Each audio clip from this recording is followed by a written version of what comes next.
the many little universes that make up you. And gratitude for the ability to be a conduit, bringing light and love and peace to this place, and exchanging it to let go of darkness, let go of fear, let go of everything that keeps you small.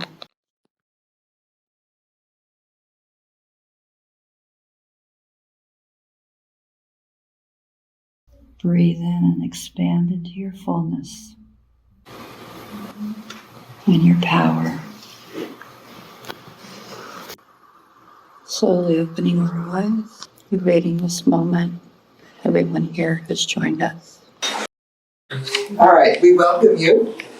We know you come here for different reasons: to find community, to seek your spiritual and personal truths, to question, to nurture your heart and soul, to be nurtured, to explore new ideas, to find comfort, and perhaps to find answers to some of our bigger questions. We welcome you. We know you come from different places, different religions, different beliefs, and different backgrounds. We hope you will find comfort, connection, challenge, and love here. We welcome you. To all who are here this morning in person and via Zoom, welcome home. A special welcome to any first-time visitors. Keep going. Okay. We invite you to stay for coffee and refreshments after the service. If you are on Zoom, please mute yourselves. So if you are here in person, please silence your cell phones. Thank you.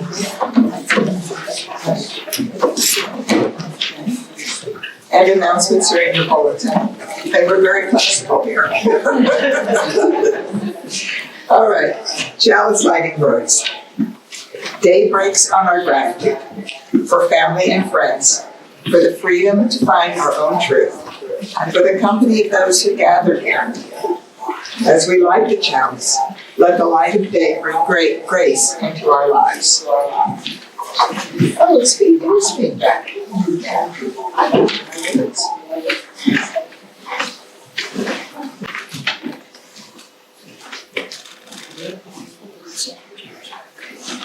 As surely as we belong to the universe, we belong together.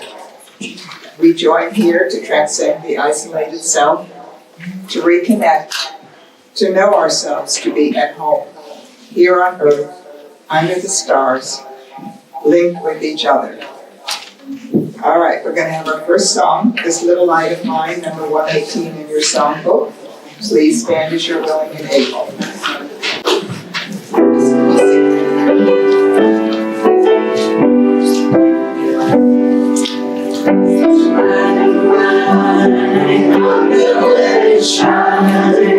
This little light of mine, I'm gonna let it shine. This little light of mine, I'm gonna let it shine. Let it shine, let it shine, let it shine. Everywhere I go, I'm gonna let it shine. Everywhere I go, I'm gonna let it shine. Everywhere I go, I'm gonna let it shine, let it shine, let it shine, let it shine. Looking up the world, I'm gonna let it shine. Looking up the world, I'm gonna let it shine. There's two right here. Looking up the world, I'm gonna let it shine. Let it shine, let it shine, let it shine.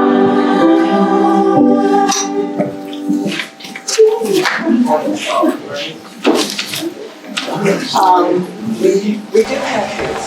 Are we going to sing them out then? Are we having a new program today? Yes. Okay.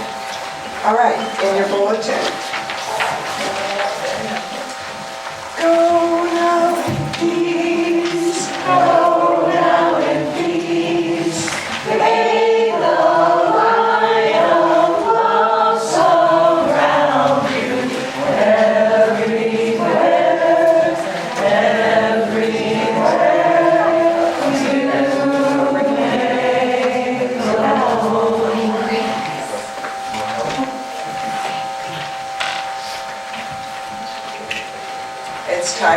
joys and concerns.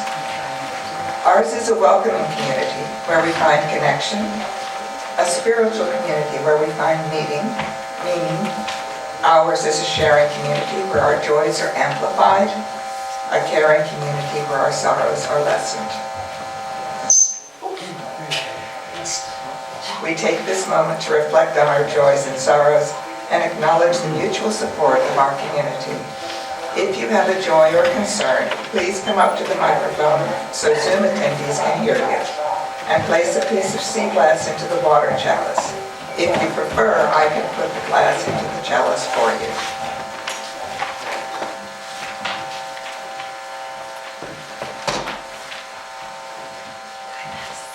I know, this is a new one. So my joy is that my family is recovering from various things. Thea had a crazy infection that caused auditory and visual hallucinations, and I thought it was really the beginning of the end. But she's amazing. She's almost 95 and she's recovered, so that's great. And Eden was in the ER last week for upper respiratory virus, and today she's going to be in a ballet recital. So life is full of ups and downs. If anyone is bored and wants to see a bunch of adorable children perform ballet in an extremely, I don't know if anyone knows about Etudes in Whitestone, but they're amazing. So 4 p.m. at Northumberland Middle/High School Auditorium will be a really adorable recital.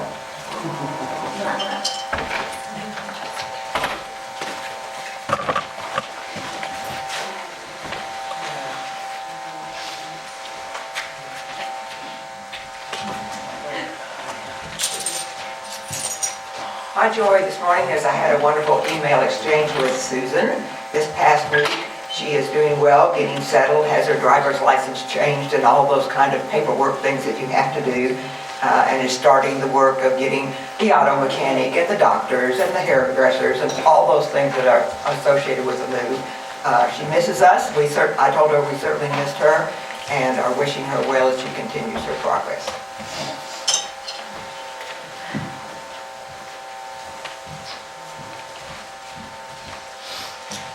Well,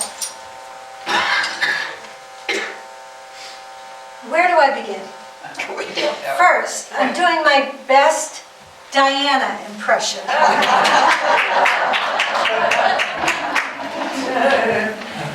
This is one of 4 dresses that I had tailored in Harare, Zimbabwe.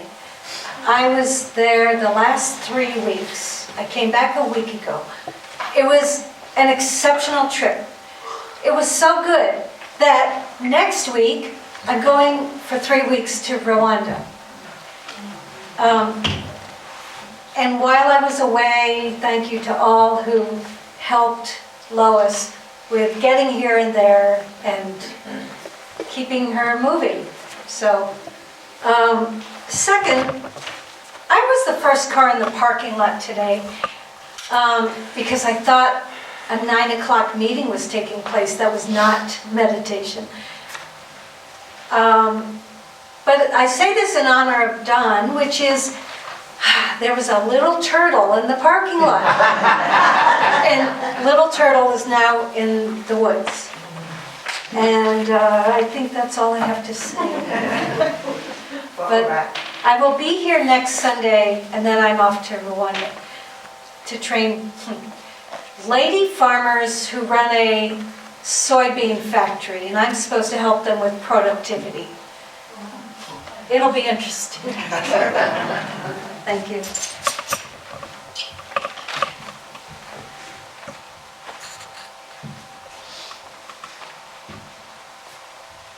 May we remember those who have spoken, those they have named, and those we hold in silence in our hearts. I put this piece of sea glass into the water to represent all of our unspoken joys and concerns. Elaine, do you have a reading for us?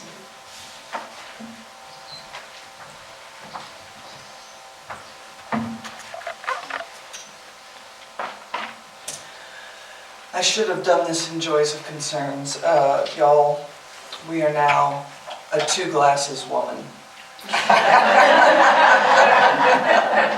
There was not sufficient warning about this life change. All right, and also we remain a 6-foot-tall woman.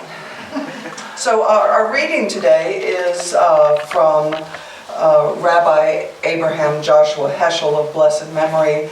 He was a profound theologian, not just in Judaism, but also in Judeo-Christian thought of the 20th century.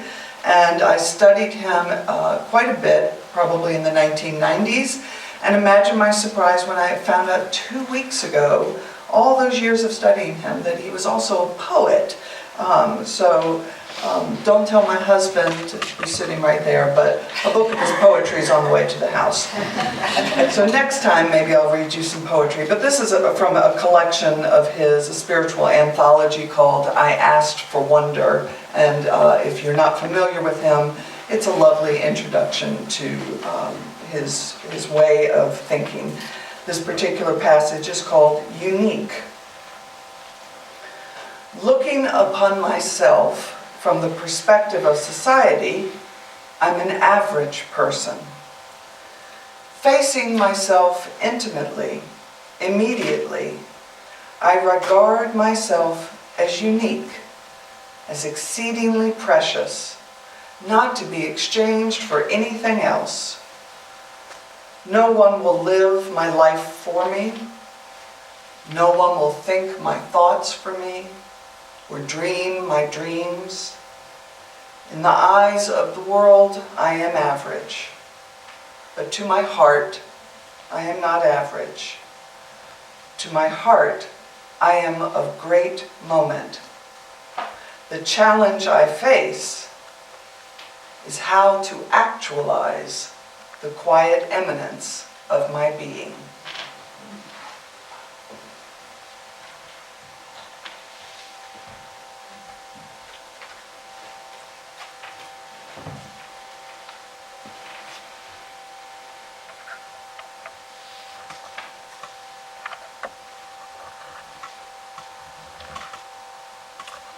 May our time together help us as we try to figure out who we are, as one, as many, as average, as exceptional.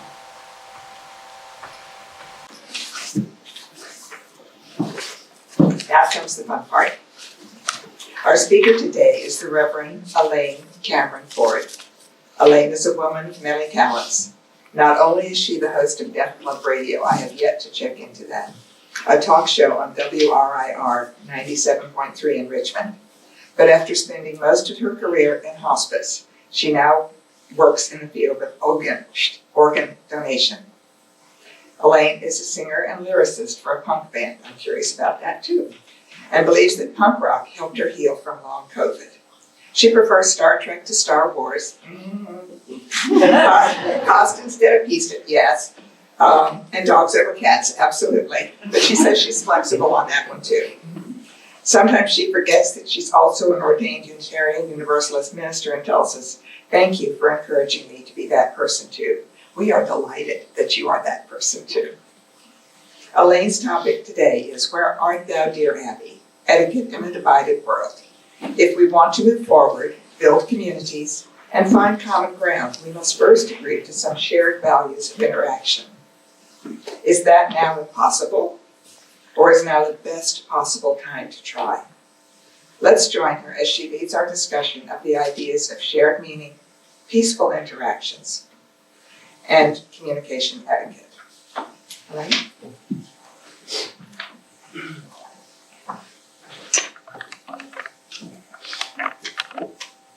And back up. And thank you, whoever is working out our challenges of sound. We appreciate you, and we're glad it's not us trying to figure that out. Let me just get all my stuff here. I totally forgot that that was my introduction, and so imagine my joy that I brought my story captain's log. That is where my words today are written. One should always have a captain's log. Okay, the first thing I have to do is not only do I have to change glasses, but I'm at the age now where I have to do a check to make sure people know what on earth I'm talking about. Is there anyone who doesn't know what Dear Abby is? Excellent. I was scolded a few years ago. My husband and I gave a speech for the Virginia Library Association. And a young, beautiful, and seemingly very enthusiastic woman came up and scolded me for not explaining who Andy Griffith was. So now I'm very careful. So today we're going to be talking about communication and peacemaking, but we're also going to be talking about self-awareness because that is a huge part of it. You'll hear a little bit about organ donation. Sadly, you will not be hearing about punk rock today, maybe at another time. Yeah, I'd like to start out with a story, a parable, if you will, but it's a true story. It's something I lived. And I'd like you to imagine a quieter wing on a hospital. There's a nurse's station in the middle, and the wing is shaped like an L, so half the patients are on this side and half the patients are down the hall. And right in the middle in the nurse's station, there are 4 women, including myself, and then on both wings there are patients, very quiet patients because it is a hospice unit. On this particular day, the 4 women, we were doing what we normally did, which was comedy therapy. Some people say that, and I think actually it was a Randy Travis song about old women who like to talk about old men. On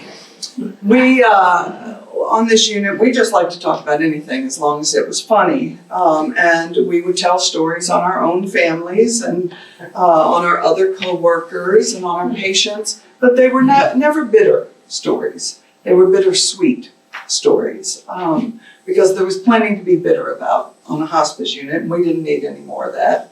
So I do not recall exactly what we were talking about. One of our favorite subjects was my favorite nurse, who was named Lisa, an African-American woman who had this fantastic North Carolina accent.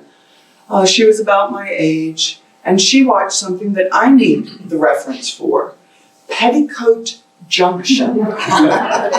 Lisa would come in and talk about Petticoat Junction. And all these white women would look at her and be like, what? She's like, it's your thing. Yeah. It was not our thing. We didn't know. So let's say we were all talking about Petticoat Junction at this moment. And suddenly we felt something. And we all agreed we felt it before we saw it. We had our backs to the wing that went that way. We're talking, and we all kind of look up, and we turn around. And before us are 3 Buddhist monks, completely draped in orange robes, shaved heads, and we couldn't tell from the counter, but probably sandals. Not a one of them speaking English. They come up, they've already made it to the front, and they're just standing there quietly. And I was the one who actually had summoned them. And so I just pointed down the hallway and I gave them this number because that was the room number. And off they went. And I don't know if they had come to us single file, but they left us single file. There was a leader and a follower and then a little novice at the end.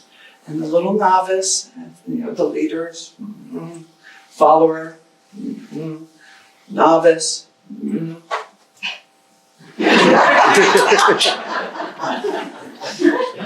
We tried to keep him, but we didn't know the language to ask for him to stay. So the three Buddhist monks go in and they visit the patient, and they're there for quite some time, probably 45 minutes to an hour. And we kind of asked each other, did you feel that? And I said, yes. I said, is it still here? It still feels different. And we all agreed it did, but we couldn't agree on what the difference was. Was it the feeling of a cool breeze in a stuffy room?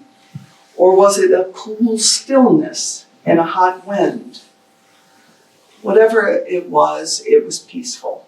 And we all hoped that we would still be, or we could come back to the nurses' station to see them as they left.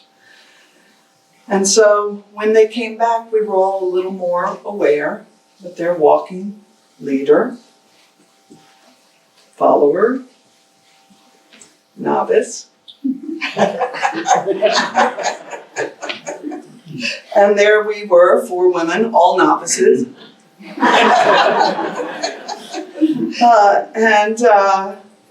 And then they left. And we talked about them for weeks, and it's been over 10 years, and I'm still talking about them. Because they weren't the usual for us. They weren't our usual visitors. We were accustomed to this one inappropriately flirty funeral director. He was always Michelle's problem. We didn't have to deal with him. And then there was this darling woman on the cleaning staff who had an impenetrable accent. She was so friendly, so nice. We couldn't understand a word she said. And she was from Richmond, Virginia. And then there was a respiratory therapist. He always came to see me and quietly would show me pictures of his husband and the work they were doing on the house and in the garden. And then, of course, we had a lot of very quiet and sad family members. That was what we were accustomed to. We were not accustomed to 3 Buddhist monks dressed in orange, a leader, a follower, and a novice. Lately, I have been teaching a great deal of classes to the people I work with. Working in trauma every day, we have discovered that communication becomes more and more difficult, interestingly, the longer you work in trauma. The reason I say I work in trauma is because in order to be an organ donor, you have to be on a ventilator. And many of the things that cause people to be on a ventilator are sudden, surprising, and shocking. So we're dealing with things that humans aren't necessarily very good at dealing with. Great big waves of grief and surprise, and the need to adjust very, very quickly to a constantly changing life or death environment. So I've been teaching the people I manage and the other people who work with families and with doctors and nurses how to have better conversations. And the hilarious thing is I spent 1.5 years teaching them this, and it wasn't working. And so we had to hire actors to come in to talk. like we can't talk. We've got to hire an actor, and the actor is going to talk with us. But for whatever reason, it's working. The actors come in, and we talk about better communication. And in doing that, we've had a program for about 1 year. We actually have the largest actor training program in organ donation in the country.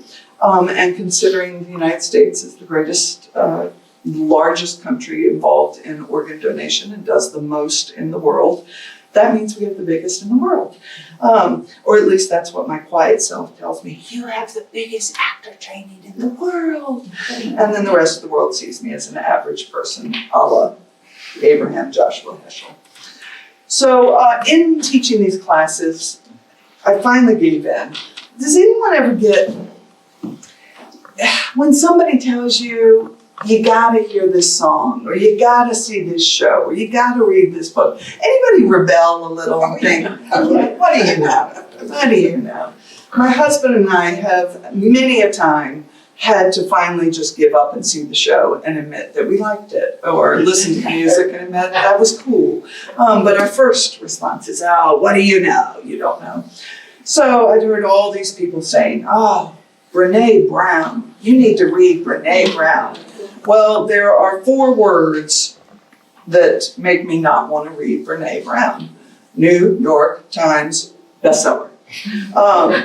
I've just found, and for those of you who don't know us, my husband's a librarian, and so we get a little snooty about the bestsellers sometimes. Like, we're not going to like that. We're too refined. Brene Brown is exceptional and amazing, and I've read 2 of her books in the past 3 weeks, and we'll be reading more. And she is a social worker with a PhD, and her specialty is 2 areas that I have to deal with constantly in teaching people how to communicate better. And those 2 areas are vulnerability and shame. And I'm here to tell you that my thesis today is that what is dividing our country and the world, what is making our Thanksgiving dinners stressful and our situations with our neighbors weighted down, is that we have forgotten how to deal with vulnerability and shame. We have forgotten how to have the courage to face the feelings that are behind those.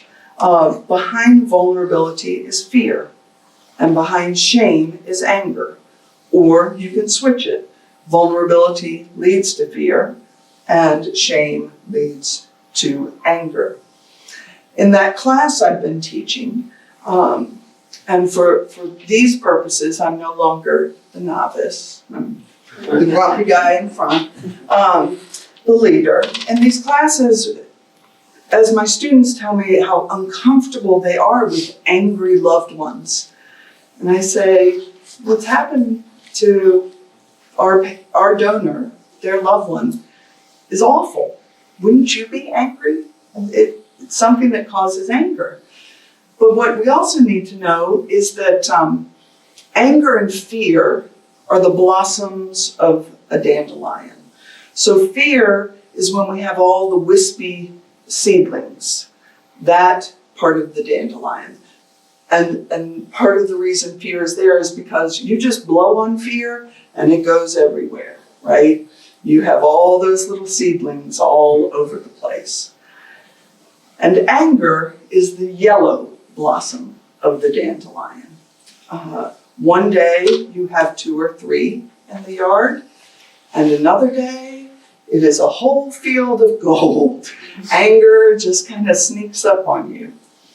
But the reason they're dandelions is because it isn't the blossom. You don't get rid of fear and anger by dealing with the blossom. It's called a lion for a reason. A dandelion has those immense roots and those super sturdy leaves. That is what we have to work on. So we think we have to work on these little flowers, but really we have to work on the roots and the leaves.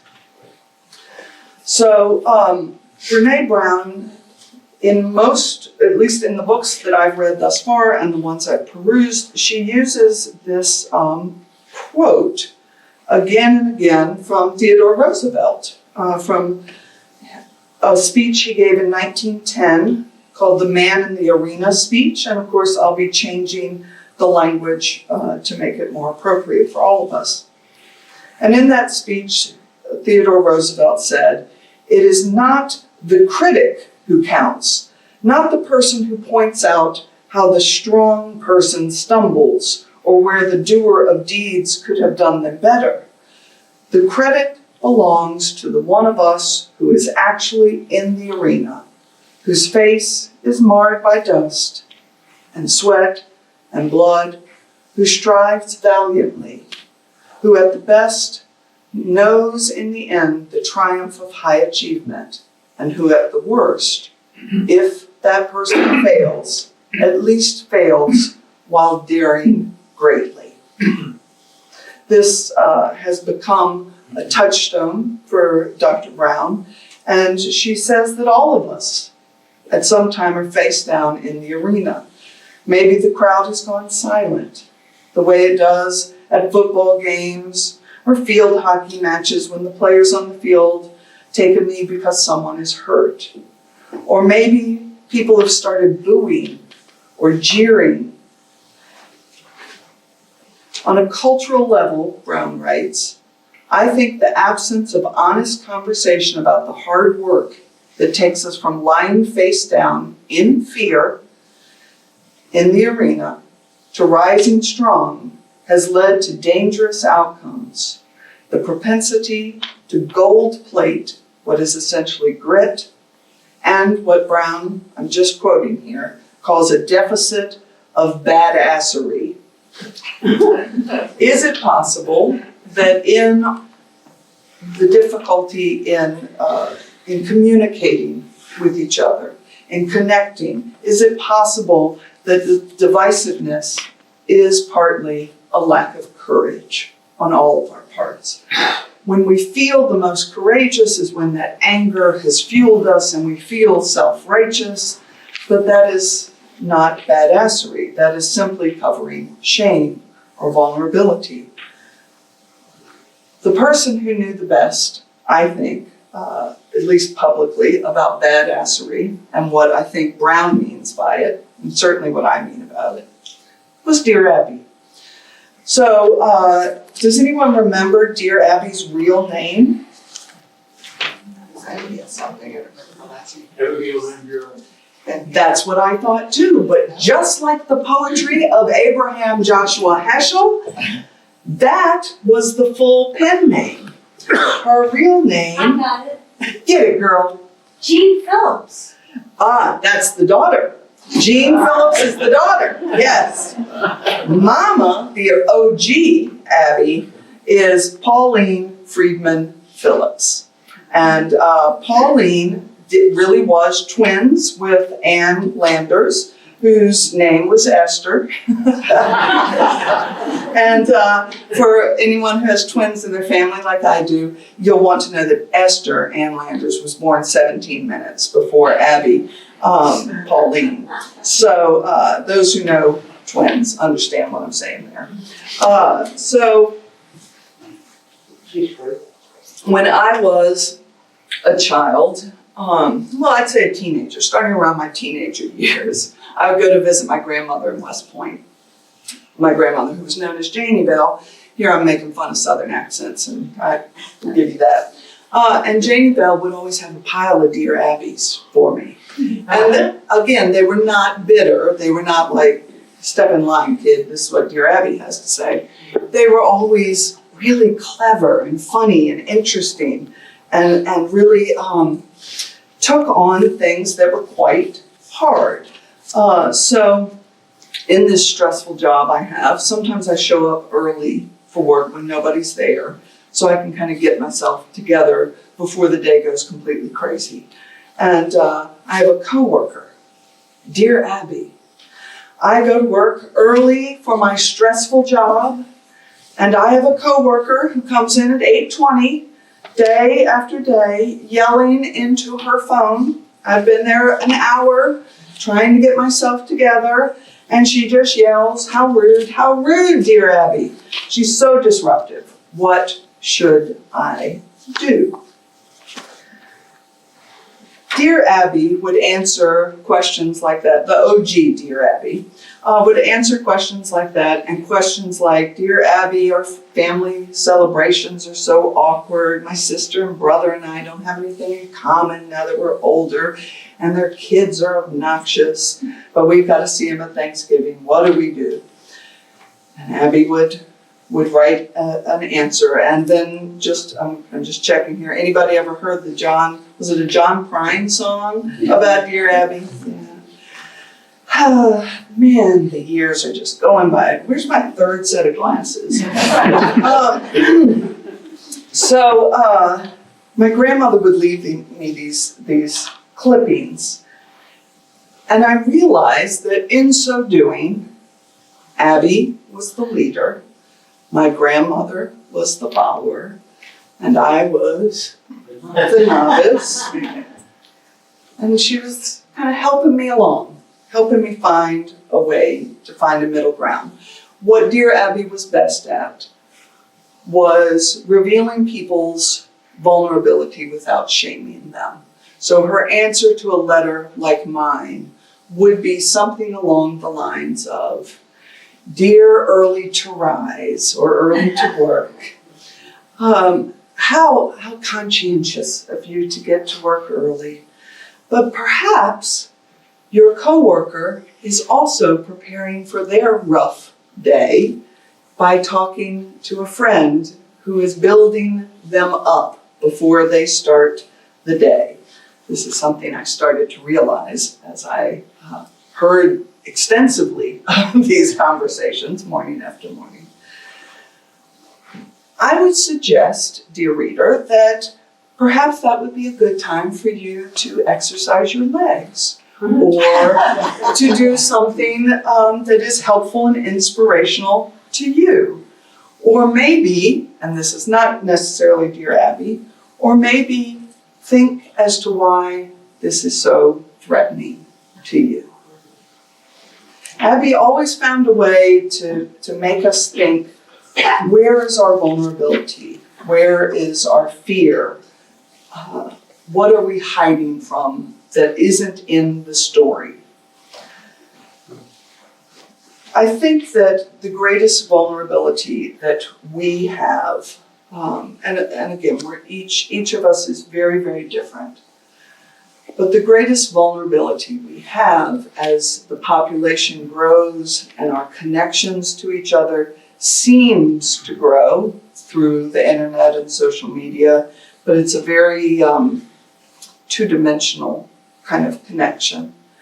I think our greatest vulnerability is what Heschel wrote about nearly 100 years ago, about being seen as average, about being potentially mocked by something that is very dear to us, or to be misunderstood. And in all of those cases, those are triggers that we see time and time again. In the political sphere, if you hear someone on one side griping about someone on the other side who, any of our presidents, there's always someone on the other side griping. And it's often a feeling of not being seen. If you ask, what the problem is, this president doesn't know people like me, or this president mocks people like me or the people I love. And then the complaints about how we're trying to talk to each other is we just got angry and ended up yelling, and we couldn't find any bridge to get to one another. I feel like that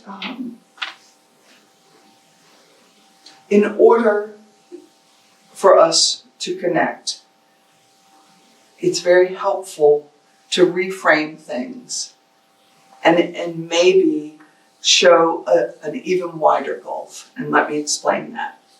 So the reason I chose the story of the three Buddhist monks, and the reason it's so compelling to me all these years later, is because we never exchanged a word, the monks and us. We never spoke. And yet, we were all wearing uniforms. We were wearing medical uniforms. They were wearing religious uniforms. And we understood that we were all there. All 7 of us were there for one person. And that person was down the hall, and they were dying.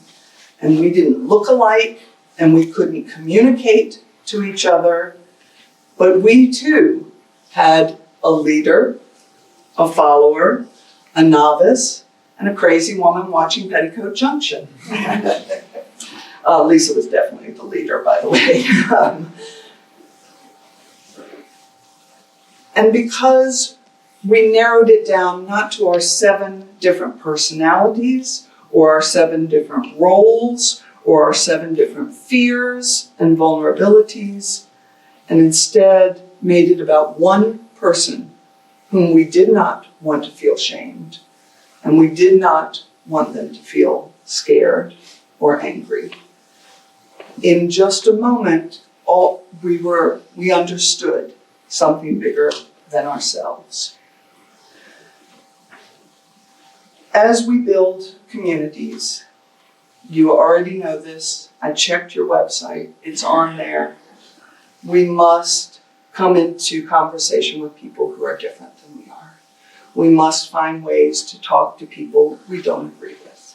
We must find a common goal and belief somewhere. Even in Gaza now, there are still Palestinian mothers and Israeli mothers trying to make these things stop because they have one goal together, and that is their children, that their children not suffer as generations have suffered before. Each one of us is average, and each one of us is unique.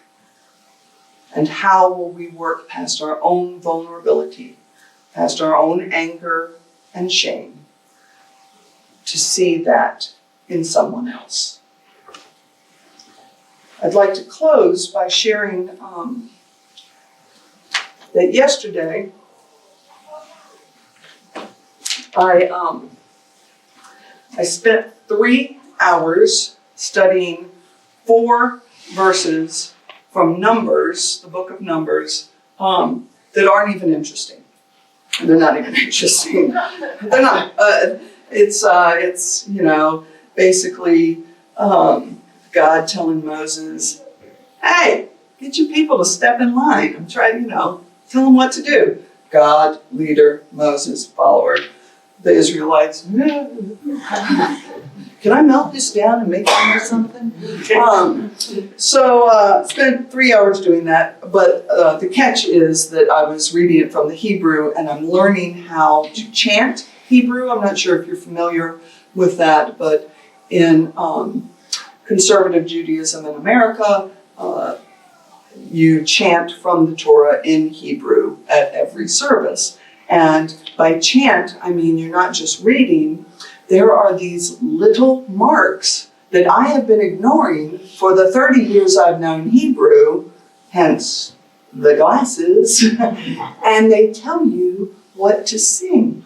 And so whether you're supposed to go, ah, or whether you're supposed to go, or whether you're, it's all these different tunes, and there are these tiny, tiny marks. And 3 hours of studying Torah flew by, and the reason it flew by is I have a tutor with whom I've been working for a couple of months, who is younger than I am. I'm dealing with it. One pair of glasses guy.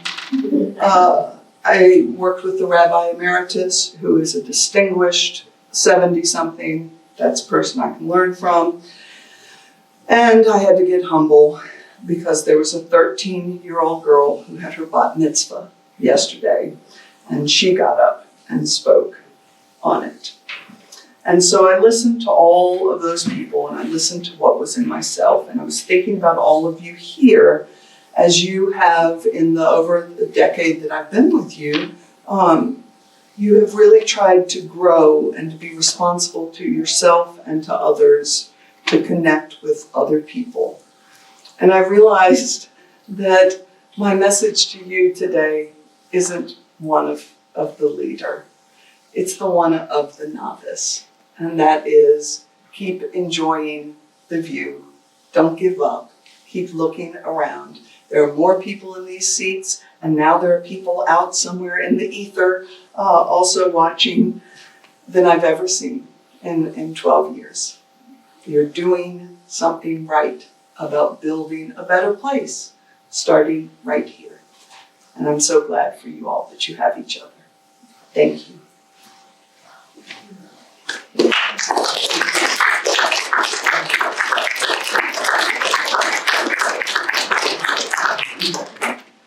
Glasses. Okay, I'm gonna sit down and drink a little water first. You go ready?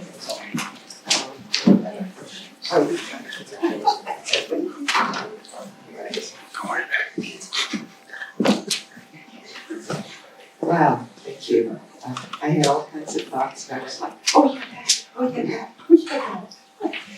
remember any. Oh, good. All right, so it's time for discussion. If you have somebody who wants to share? Have you ever heard of progressive lenses? These are progressive lenses. They would have to start up here, and I just have to, add another 3 degrees down there. Yeah, thank you, darling. I have to say, I loved your whole speech. I thought of myself as being a person who does well at communicating, because things strike me when I see there's a breakdown in community, and somehow it comes to me the key to solving it. I can't explain why, because it just comes to me. And I suppose I'm also a good listener, and that was taught to me in classes in psychiatry, psychology, which I actually began learning while I was in the Navy. So I really appreciate that. I just wonder if there is some, I suppose reading the book that you mentioned is probably a good way to get sharper on that. And maybe I should. Yeah, the one, so this one's kind of further along in her journey. The one that I find really helpful, it's actually a leadership book. It's called Dare to Lead, but in it she talks about, that concept of badassery for her is just the courage to listen and then to be vulnerable with other people. But Dare to Lead is where she kind of sketches out these things. And what I love about it is, did anybody else have to read leadership books yeah. Oh, this face here, this face. Right. I never had a leadership book before that was about enjoying the journey of getting to connect with other people. And that's what I really liked about it. But you're exactly right. The listening is so crucial. It's just, and that's really what happens with the actors when we bring them in, because they're so amazing. They're really good actors. And they come in and they start talking, and then everyone's mouth drops open a little, and we stop talking and we listen to them. I'm also an actor. I've done role-playing of various kinds. Right. Because you can't make a living as an actor around here. Thank you, anyway. Thank you. Thank you so much. Oh, look, you were right. All those sparks. Come around this way. First, I want to thank you for your presentation. It was beautiful and eloquent and soulful and full and funny, and I just loved it. And I'm really curious about the acting that you're talking about when people presenting how to deal with people who are going through this trauma, who have this anger. And, they say that in our lives we should always tread carefully around each other and treat each other gently, because you never know what someone's carrying. And we all have trauma. And I think it would be really useful if we all had access to seeing videos like that, and we could train ourselves in how to deal with people who are going through these traumas. And I'm wondering if they're publicly available or if they're not. Not currently. So much of ours are so specific to organ donation, but I can give you some crib notes. One of the most common things that happens in these trainings is the actor says something just so beautiful. We have one scenario where the person in the bed is a twin, and one of the actors is the parent, and the other actor is the twin sibling. And we had an actor who was able to really get into that. And that actor said that their objection to ordination and why they found it so offensive and were so angry is we aren't just sisters. We aren't just bodies. Her body is my body. And at that point, my trainee does the timeout sign, and when they do that, all the actors put their heads down and pretend like they can't hear anything, so that they stay and focus. And my trainee turns and goes, "What do I say to that? That's so beautiful, I'm so moved." And I said, "You asked the question, and then you answered the question." And so she went out of timeout, and they lifted their heads, and she said, "That is so beautiful. I am so moved." And then they had silence for a while, and the actor said that it then felt safe to say more not out of anger, but to tell stories about what twinning is like, and to tell stories about wanting her sister to be honored and revered, like she honored and revered her. So I gotta say, the career note number one is half the time when you take the time to go, I don't know what to say, and whatever comes out of your head next is actually what you're probably supposed to say, because it's vulnerable and authentic, and that's why you don't know how to say it, because it feels so dangerous to be vulnerable and authentic. In these trainings, we have had my people, the people who do the work, reveal something to the actor that I knew about my trainee, but I did not think, a loss that they had, where they will say, this reminds me of my own loss, and I can see why you feel this way, and that allows the other person, you don't want to do what we call missed empathy, she calls missed empathy, where you're like, oh, I know exactly how you feel when I lost it, blah, blah, blah, blah, blah. No. But instead say, you've now connected into something in me, and that allows them to talk more. And,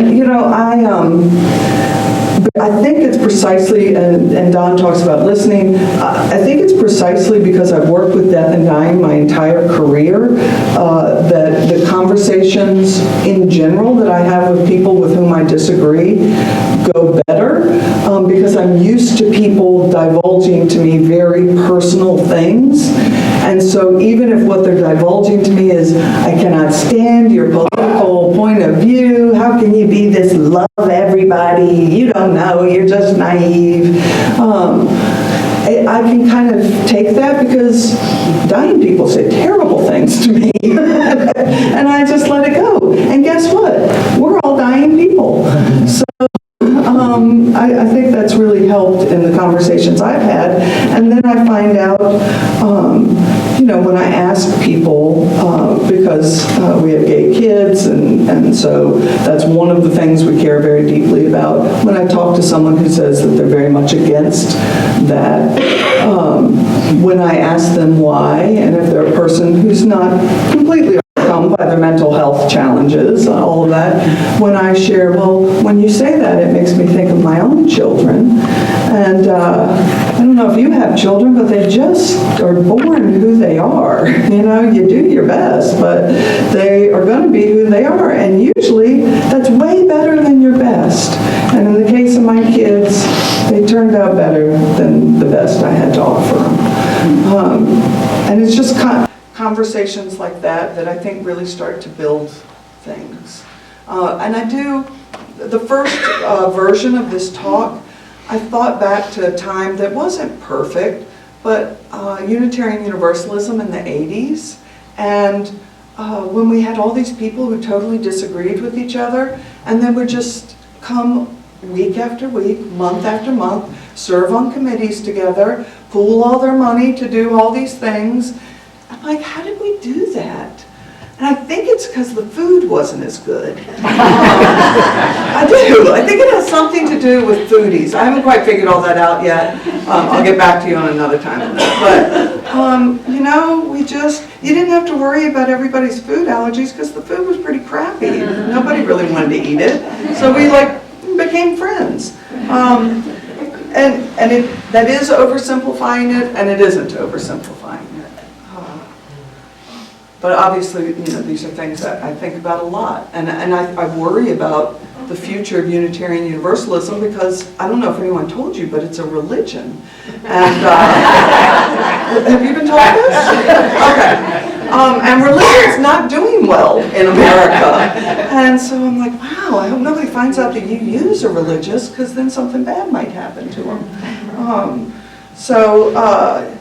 Yeah, it's so lovely to be with all of you again. I don't do this anymore, this kind of thing, so it's very nice to be with you all. Yeah, I think this idea of vulnerability is a very important one. I was trying to think through some of the most intense, painful dialogues we've got going on in the country now, from Jewish students to pro-Palestinian students, for example. And I do think, certainly on the Jewish student side, vulnerability has got to play an important role there. On the pro-Palestinian side, I think there's some identification with the Palestinian population and maybe some vicarious sense of vulnerability there. So, I think I've also heard students on or friends who are on what feels like an anti-Semitic point of view, but they are my friends, and so I know that's not where they're coming from. But I think part of it is not wanting to be part of a military country that's doing this to other people. So it's not just about Israel and Palestine, it's about the United States and how much we contribute. Yeah, that's true. I'm just going to say that one way to maybe mitigate this is to try to communicate in a way that doesn't make the other side feel so vulnerable. Now, it's hard to take a bunch of passionate college students and get them to fine-tune their rhetoric, but in theory, if Jewish students didn't feel like you were threatening me and you were threatening my heritage and you were threatening Israel, they would not feel so strongly about it. It's just hard to do that in the heat of the moment. But oh, sure. Yeah, and you have cases of, the other problem is, of course, Judaism means a ton of different things. And so it means a cultural thing, it means a religious thing, it means an ethnic thing. They all mean, and Judaism itself is kind of like the Unitarian Universalism of the 80s, but more tried and true recipes, and that is that you will have a room full of Jewish people. My joke is very much similar to UUs, right? If you have a room of 63 UUs, you'll have 64 opinions. If you have a room of 63 Jews, you will definitely have 32 opinions, but we're not budging from any of them. I think you're right, but I think what you said, the most important part is we lose nuance. Anytime there's violence, it's because we've lost nuance, and so being able to understand the nuance of any situation that we're arguing about is really important.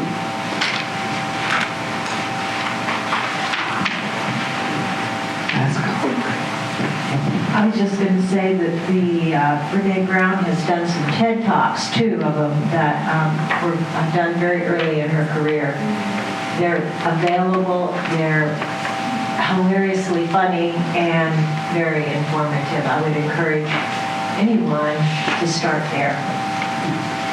And she, if anyone had told me that the New York Times bestseller was also a Southerner, like a Southerner with a PhD, that's what you should have told me. I would have been reading it a long time ago. And I don't know whether it was this one or not, but I opened up one of them, and she uses an expression that Janie Bell taught me back in West Point, and I was so glad to hear another person use it, like with a PhD. And so I'm always telling people, as we're trying to work out, some communication things, one of the problems we have is that our people are very sympathetic.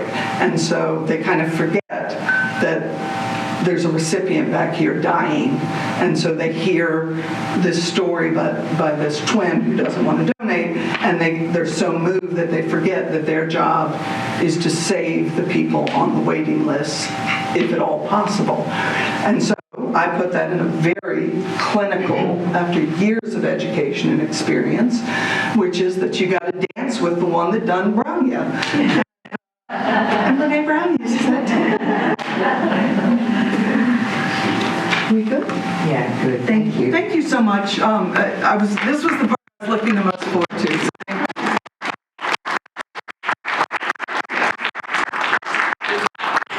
Just one final thought from me. We talked about listening, and listening from the heart, listening with compassion, that's where it comes down to for me, not confronting, supporting when we can. yeah, listening like the novice.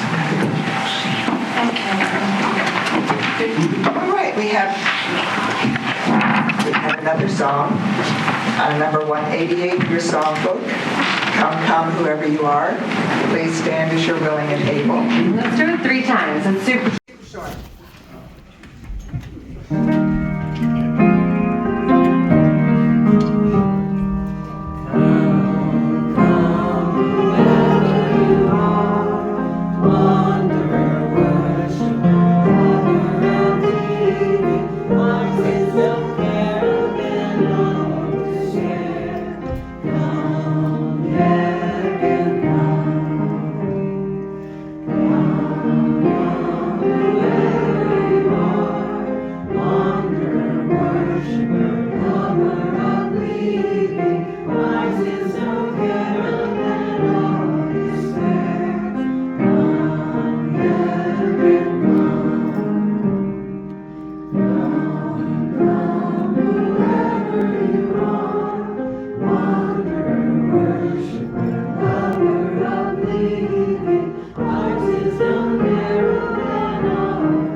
All right, the chalice extinguished itself. So I'm going to extinguish the candle.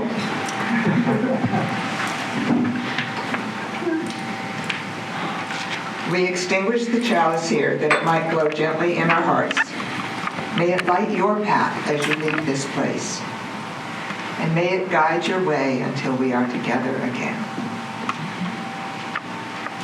And our closing words from Rabbi Abraham Joshua Heschel of blessed memory. A religious person is a person who holds the infinite and humanity in one thought at one time, at all times, who suffers within the harms that are done to others, whose greatest passion is compassion, whose greatest strength is love, and defiance of despair. Go in peace, friends.